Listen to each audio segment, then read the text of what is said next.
Well, after a hectic 2 months, I'm pleased to say that I am back. Kind of. I'll explain everything in a video that I'll be posting within the next few days, but for now, I do want to talk about the weekend box office because Netflix decided to release their film, K-Pop Demon Hunters, in theaters around the country. The film, after just 2 days, grossed $18 million and was number one at the box office this weekend. Now, Netflix is not often releasing their films in theaters. Most often, what we see is them releasing their big awards films in theaters for just 2 weeks in New York and LA and some theaters around the country to get considered for awards. But it's rare for them to put a major film out in theaters for any sort of time. The closest that we've got so far was back in 2022 when Glass Onion was released for a week around Thanksgiving. That film in its domestic weekend grossed about $9 million and through the whole week grossed about $13 million. So it was a bit of a surprise when Netflix said that they are going to release K-Pop Demon Hunters in theaters. The unfortunate thing here is that it was just for 2 days. Now, I'm glad that this was something that they did. I think having the sing-along component as well is a great idea. The songs are very catchy in the movie. I have seen it. I enjoyed it quite a bit. And clearly, a lot of people did too this weekend at the theater because while I was looking at the theaters near me that were showing it, one thing was consistent between them all, and it was that if you were going with more than 2 people, good luck finding a seat that wasn't in the front row. And even then, sometimes that's all that would be left, if that. So it was clearly a great move on their part to get this film out in theaters, especially during a slower time. We are past the summer box office season, and we're kind of entering into a slower time for theaters. So this was a great way to bring some energy to theaters, get people to go watch this film, and whether it was the first time or the 5th time, go to a theater and have some fun.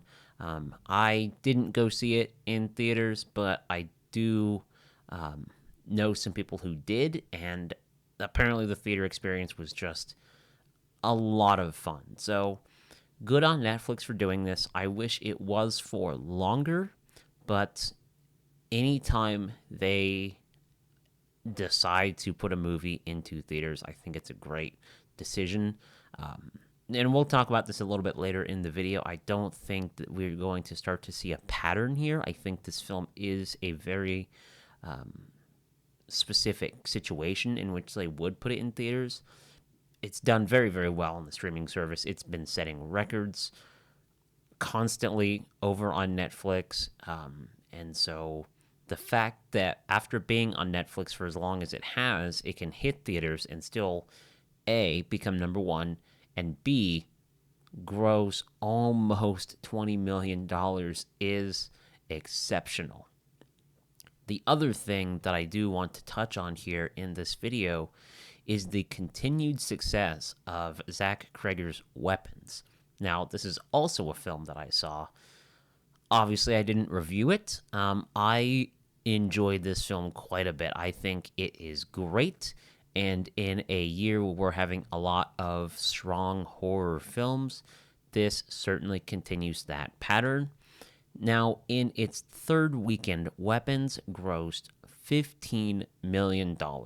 And if you're watching this the day that I upload it, tomorrow it's going to cross the $200 million mark at the global box office. Yet again, another original film this year that is really doing a great job at the box office, not only with audiences, but showing studios that if you take a chance on an original project, it can really, really pay off. I mean, earlier this year we had Sinners, we've had F1, just a constant string of original films that are succeeding. It's clear that there is a demand for original films, and more specifically, original horror films. They continue to do really well, and I'm happy for everybody involved with Weapons. For Zach Krager with his sophomore film here, I cannot wait to see what he does next. I'm very curious about his Resident Evil film, and I think between these two films, we are seeing such a diverse group of audiences and content that is available at the movie theaters right now. And it's a great thing to see. We're also getting some re-releases here soon. We have Jaws in IMAX. We are going to have Apollo 13 in IMAX. And so having a lot of options here in these slower months, I think, is great. But Weapons, once again, is just proving that original content is so important. I say content because that applies to streaming services as well. I am a constant advocate for this. So great to see both of these films succeeding at the box office still, as well as every other film. I mean, Freakier Friday is still hanging on to the top 5 in the box office. It's still performing pretty well. Fantastic Four is still going pretty strong. It's a great time at the movie theaters right now. Now, despite the success of K-Pop Demon Hunters this weekend at the box office, I don't think we are going to start to see this become a trend with the studio. It's unfortunate. I think the next best shot we have at a wide theatrical release for a Netflix title is going to be Greta Gerwig's Narnia film that she's doing, because there was an article a while ago about a potential partnership with IMAX to release that film in IMAX theaters.